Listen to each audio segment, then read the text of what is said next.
बिस्मिल्लाहिर्रहमानिर्रहीम। अस्सलाम वालेकुम friends, welcome back to my channel. I hope आप सब लोग खैरियत से होंगे, ठीक ठाक होंगे। फ्रेंड्स, आज हम बनाने जा रहे हैं होममेड मिल्की शैम्पू। जी फ्रेंड्स, होममेड मिल्की शैम्पू आप बनाइए और इसके साथ फ्रेंड्स आपने अपने बालों को वॉश करना है। उसके बाद फ्रेंड्स सीधा रिजल्ट कि आपको क्या डिफरेंस फील होता है, क्योंकि फ्रेंड्स इसके साथ आपके बाल बहुत ज़्यादा सिल्की शाइनी हो जाएंगे और बिल्कुल स्ट्रेट हो जाएंगे और आपके बालों की मुकम्मल खुराक है ये वाला मिल्की शैम्पू। तो चलिए फ्रेंड्स इसको बनाना स्टार्ट करते हैं। तो फ्रेंड्स मैं थोड़ी सी क्वांटिटी में बना रही हूँ और आपको बनाना बताते हैं हम। तो फ्रेंड्स इसलिए मैं ले रही हूँ कोकोनट मिल्क, तकरीबन 3 टेबलस्पून मैंने लिया है। नेक्स्ट हम ऐड करेंगे glycerine 1 tablespoon, olive oil 1 tablespoon.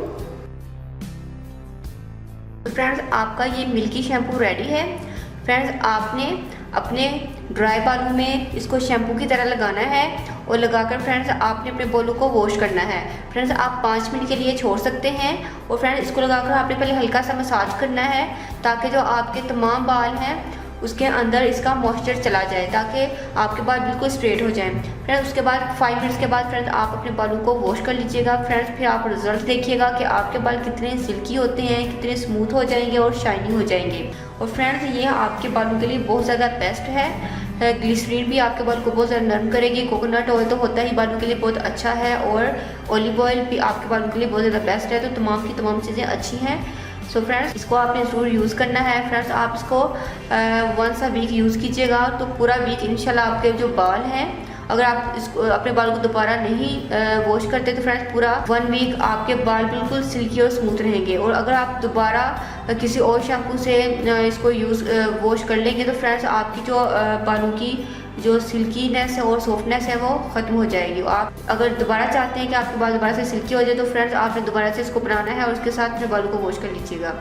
Friends shampoo करने के बाद जो दूसरे वाला आप शैम्पू करते हैं उसके बाद फ्रेंड्स आप एक मरतबा इसको लगाकर दोबारा से अपने बालों को जब वॉश करेंगे तो आपके बाल दोबारा से नरम मुलायम हो जाएंगे और बहुत ज़्यादा सिल्की और सॉफ्ट हो जाएंगे। उम्मीद करती हूँ कि फ्रेंड्स आपको मेरी ये रेमेडी ज़रूर पसंद आएगी और फ्रेंड्स आप इसको फ्रेश ही बनाना है और फ्रेश ही यूज़ कर लेना है। तो फ्रेंड्स अगर आप लोगों ने अभी तक मेरे चैनल को सब्सक्राइब नहीं किया और आप मेरे फर्स्ट व्यूवर्स हैं तो फ्रेंड्स आपने मेरे चैनल को सब्सक्राइब करना है। मेरी इस वीडियो के नीचे सब्सक्राइब का ऑप्शन आ रहा होगा, उस पर क्लिक कीजिएगा तो मेरा चैनल सब्सक्राइब हो जाएगा। और फ्रेंड्स तो में याद रखिएगा, मिलते हैं नेक्स्ट वीडियो में किसी और अच्छी सी रेमेडी के साथ। तब तक के लिए अल्लाह हाफिज़। Thank you for watching my videos.